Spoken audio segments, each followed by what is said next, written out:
Mpenzi mtazamaji, karibu tena kwenye kipindi chetu kingine ambacho kinakwenda kufungua upeo wa ufahamu wako kwa namna tofauti sana.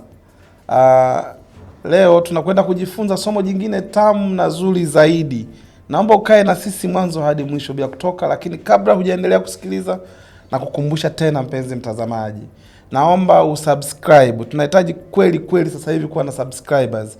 Channel imesimama, imeshindwa kukua sana kwa sababu watu wanaosikiliza ni wengi sana, lakini wanaosubscribe ni wadogo hivi. Kwa hiyo nakuomba kwa upendo kabisa, angalau kuchangia show hii. Naomba usubscribe kipindi chetu ili tuweze kujifunza pamoja na tukuze show yetu ipendwe na watu wengi na tuweze kuendelea vizuri.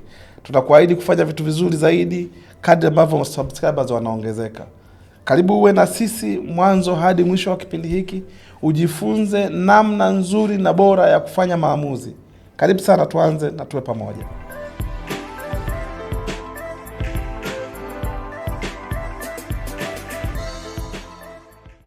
Kufanya maamuzi ya jambo lolote ni kukaribisha umaskini. Narudia, kufanya maamuzi ya jambo lolote lile ni kukaribisha umaskini. Kwa hiyo umaskini na watu wasiofanya maamuzi ni marafiki, na hii inajulikana kwa watu wote. Sasa tunapoongelea umaskini, watu wanafahamu labda ni kutokukosa fedha peke yake, sio kukosa pesa peke yake ndio umaskini. Kuna umaskini wa fursa, yaani wewe hauzioni fursa kwa sababu tu haukufanya maamuzi fulani. Unatamani kweli yatokee mambo, lakini kwa maamuzi yako ya kutokuchangamana na watu, hauna network nzuri ya watu. Kwa maamuzi yako ya kutokufanya maamuzi ya kwenda kuchangamana na wengine, kwa kutokufanya hayo maamuzi imesababisha unakosa fursa. Kuna watu wana umaskini wa taaluma, skill set, labda kwa sababu tu ya comfort zone. Mahali ulipo umeona hakuna haja ya kujifunza hiyo taaluma, unakuwa maskini wa taaluma. Kuna watu ni maskini wa matokeo, yaani kile anachokifanya hapati matokeo, lakini kwa sababu tu hakufanya maamuzi anakuwa indecisive.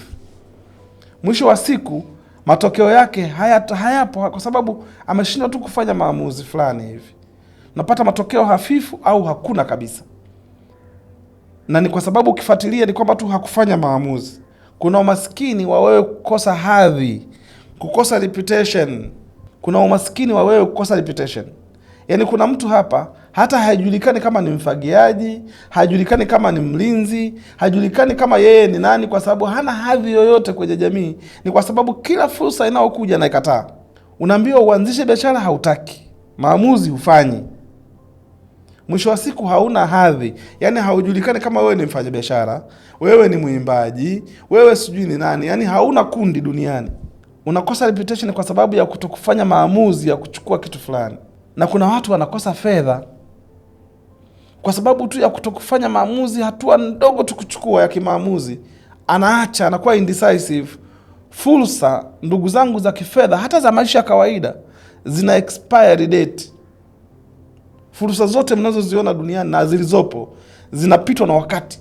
Hakuna fursa ambayo haina expiry date. Sasa ukiacha kufanya maamuzi leo kwa fursa ulioiona leo, inapita. Ilikuwa ni fursa kuingia chuo, ukaacha kufanya maamuzi, hauendi. Ilikuwa ni fursa ya kusafiri, ukaacha kufanya maamuzi, huendi. Ilikuwa ni fursa ya kilimo, ndo msimu huo, ndo kitu kumechangamka wakati huo, na umekaa pale ufanye maamuzi, hayatokei. Ilikuwa ni fursa ya kuongea mtandaoni, umekaa nao material, haujafanya maamuzi, hauwezi kuwepo. Kuziachilia kutokufanya maamuzi fursa zote inapelekea sisi kuwa maskini. Natumia sisi, lakini ni sio mimi. Mimi najitahidi kugrab opportunities kwa kweli. Kwa level na nafasi nionao, najaribu sana kukamata fursa na kufanya maamuzi. Hata video hii kukujia kwako sasa hivi ni mpangilio wa maamuzi mengi sana ambayo yamebidi yafanywe. Kwa hiyo kufanya maamuzi kuna kuondoa kwenye kundi la maskini. Na maanisha kufanya maamuzi kwa wakati. Nimesema opportunities hizi, fursa zote zina expiry date, zinapitwa na wakati. Sasa ukikaa na maamuzi ukachelewesha matendo ya kufanya maamuzi, ukichelewesha kile kitendo cha kufanya maamuzi, unaualika umaskini. Sasa nikawa najiuliza hivi, ni kwa nini watu hawafanyi maamuzi? Kuna mtu anataka aache ajira yake akajiajiri mwenyewe, hafanyi maamuzi. Kuna mtu alitakiwa awe sasa hivi ni mwajiri wa wengine, hafanyi maamuzi. Kuna mtu sasa hivi alitakiwa awe China kwa sababu ya biashara zake, hajafanya maamuzi. Kuna mtu alitakiwa amefanya tendo fulani, amehesabu stock yake, hajafanya maamuzi. Alitakiwa awe na mifumo kwenye biashara yake, hajafanya maamuzi. Kila siku anawaza leo, kesho. Yaani utafikiri siku zote ni za kwake amezipangilia kwamba hata umwa hata kufa uko mbele safari. Anaona kwamba bado zipo tu. Siku ulionayo ni leo peke yake, ndio unawaka nao kwa sababu sasa hivi upo. Tena ni sasa hivi hivi unavyonisikiliza. Baada ya sasa hivi I can't guarantee, siwezi kukuthibitisha kwamba utakuwepo. Kwa hiyo fanya maamuzi sasa hivi. Ukianza kuwa mtu ambaye unafanya maamuzi haraka, unaanza kujitoa kwenye kundi la maskini. Sasa ninafahamu kwa mazingira hiyo content ninayoongelea, labda wengi watakuta ni Kenya wanasikiliza, wengi wanaosikiliza wa Tanzania wanasikiliza sehemu ambayo Kiswahili kinaongelewa. Sasa mazingira yote haya kidogo yana mazingira ambayo ni himilivu. Nisema kwa Kiingereza na comfort zone.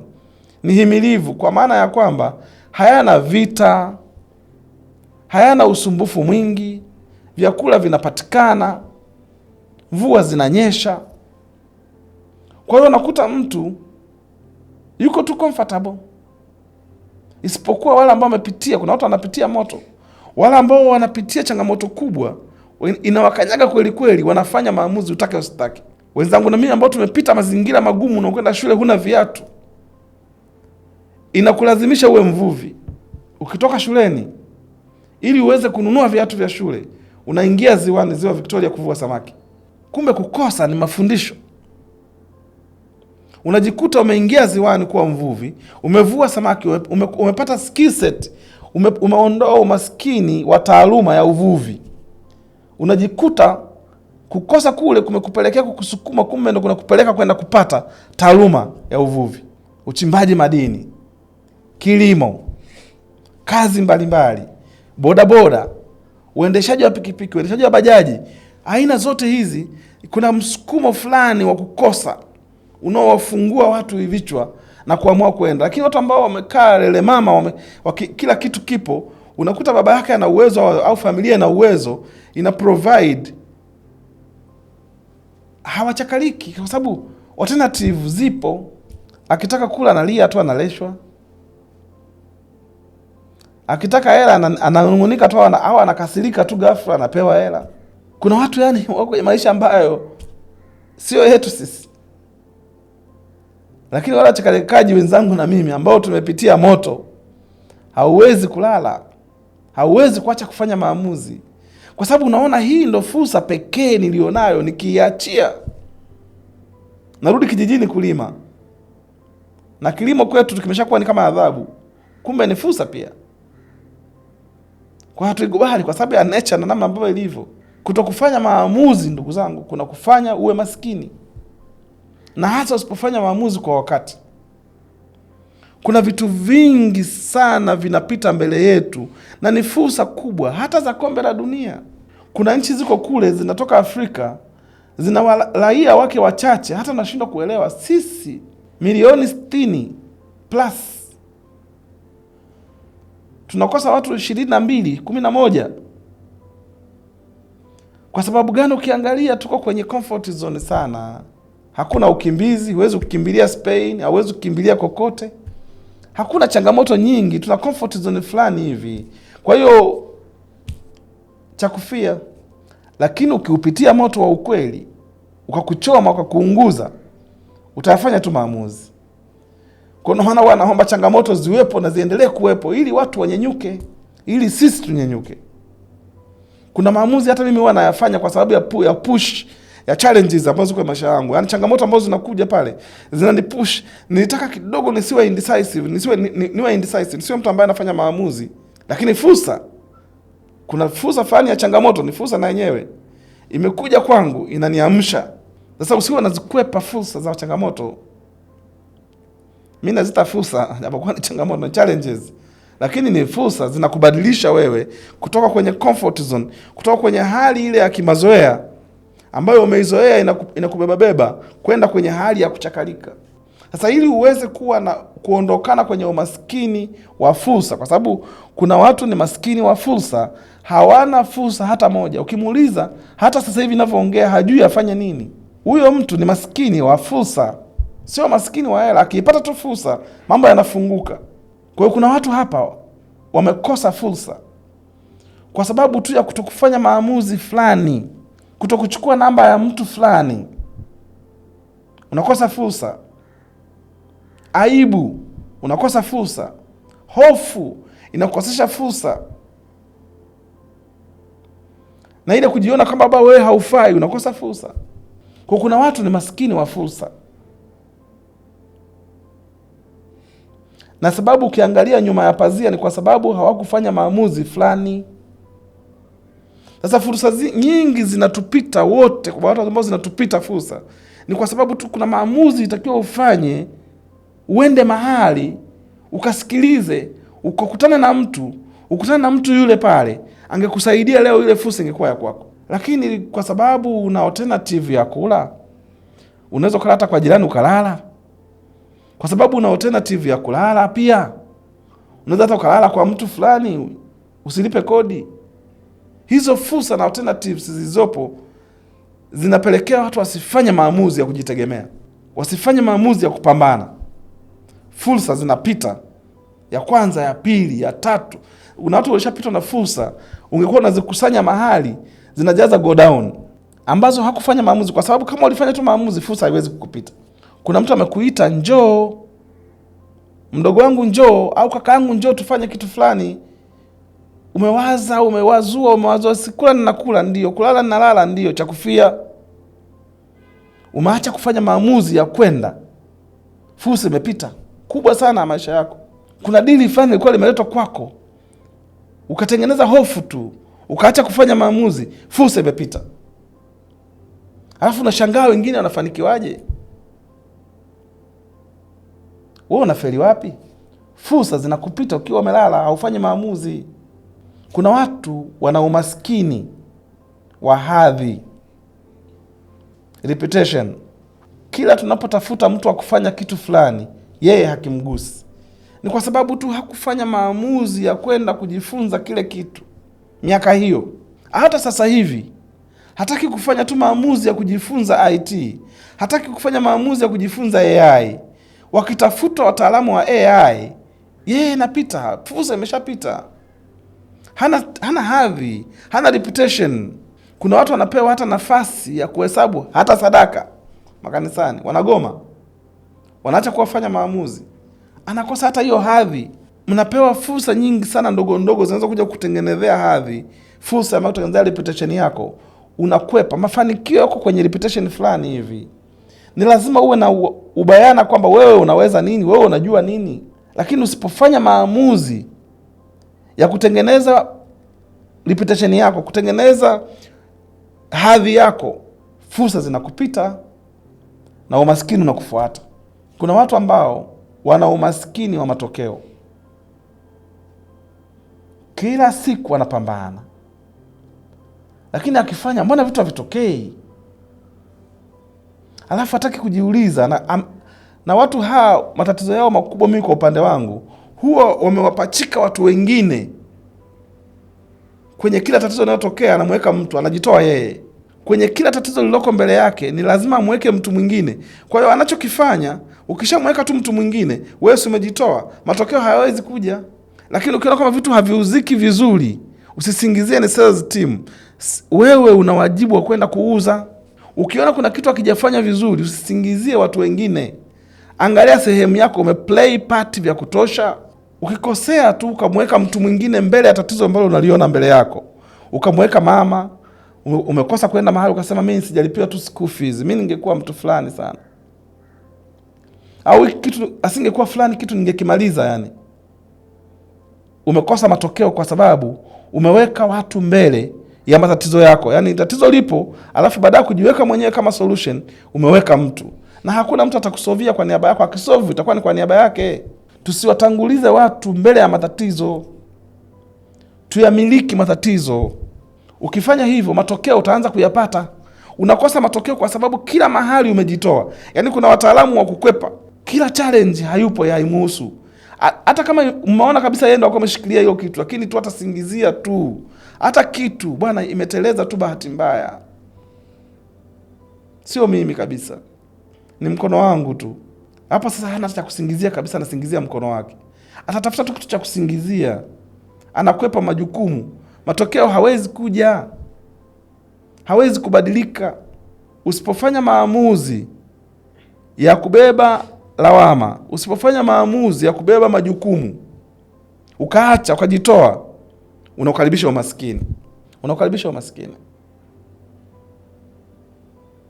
Nimesema kuna watu wana umaskini wa taaluma, nimeshaongelea hapo. Nimesema kuna watu wana umaskini wa fursa. Nimesema kuna watu wana umaskini wa hadhi, reputation. Lakini kuna watu wana umaskini wa matokeo. Kila anachokifanya hakitokei. Na kuna watu wana umaskini sasa wa jumla, yule wa fedha. Fedha ni matokeo ya solution, ya majibu ambayo umeyapata kwenye tatizo fulani. Jamii yetu imejaa matatizo. Yako mengi, lakini hakuna mtu anafanyika solution. Hakuna mtu anafanyika kwamba yeye ndo majibu au chanzo au yeye kufanya kitu kama majibu. Na akijitahidi kufanya, anafanya kidogo sana, very halfway. Matokeo yake huwezi kupata fedha. Kwa sababu usipokuwa na majibu, masuluhisho ya vitu vya watu, nani akulipe? Unatakiwa ulipwe tu pale ambapo unaleta thamani kwenye jamii yetu. Unaleta thamani ya maarifa, unaleta thamani ya vitendo, unaleta thamani ya kitu fulani ambacho kinaleta thamani kwenye jamii. Watu wako tayari kukulipa. Labda huwa unajitolea kama sisi wengine tunavyojitolea sasa hivi. Lakini kama unafanya kwa ajili ya kupata fedha, jitahidi sana sana sana. Usiwe na excuse, ufanye kazi kwa bidii. Ufanye kwa volume kubwa kama video zilizopita nilizomaliza kuongea. Utapata mafanikio ya kifedha. Umaskini ukiwa mtu ambaye unafanya maamuzi, ukiwa ni decisive person, umaskini hawakuhusu. Hizi fursa zizo zagaa opportunities ya alternatives, nitumia alternative. Hizi njia mbadala zilizozagaa kwenye jamii, kwa mtu anaweza akala tu, mtu anaweza akalala tu pale. Hakuna push ya kimazingira, hakuna push ya kimfumo. Watu wameridhika na vitu vidogo vidogo sana, petty things. Tunashindwa kucompete kwenye dunia, tunashindwa kucompete kokote kwa sababu tumeridhika. Tuna ahueni fulani hivi ya kihali inayopelekea watu wanakuwa wa kawaida sana. Kama hauumwi, una akili timamu, uko mzima na una uwezo wa kufanya kazi, chakalika sana. Uwe mtu wa maamuzi yenye spidi. Maamuzi yako yasichelewe. Ukifanya maamuzi kwa wakati, ulikuwa unataka kufanya kitu tena kikubwa zaidi ya unachofanya sasa hivi, amua sasa hivi, usisubiri tena baadaye. Ukishafanya maamuzi ndo unaanza kuielekea hatima, ndo mwanzo kuelekea kwenye hatima yako na mafanikio yatakufuata. Lakini ukiacha kufanya maamuzi, ni kinyume chake, umealika umaskini. Ndio maana nimesema mtu ambaye hafanyi maamuzi kwa wakati ni rafiki wa maskini. Na mimi sitaki wewe unayesikiliza video hii uwe au uendelee kuwa rafiki wa maskini. Nataka nikushauri ubadilike kwa kufanya maamuzi kwa wakati. Ufanye maamuzi haraka iwezekanavyo. Ya aina yoyote ile. Ni ya kutafuta taaluma, itafute haraka sana. Ni ya kutafuta fursa, toka hapo sasa hivi nenda katafute fursa haraka sana. Ni ya kutafuta matokeo, hakikisha unachakalika, unamiliki matatizo ili matokeo ujifunze, ubadilike, uanze kupata matokeo. Hakikisha unafanya kazi yako kwa bidii ili fedha zije, matokeo yapatikane. Kwa sababu ya kufanya maamuzi kwa haraka na kwa spidi, utaona ukiacha kulala sana, ukiacha kulegea sana.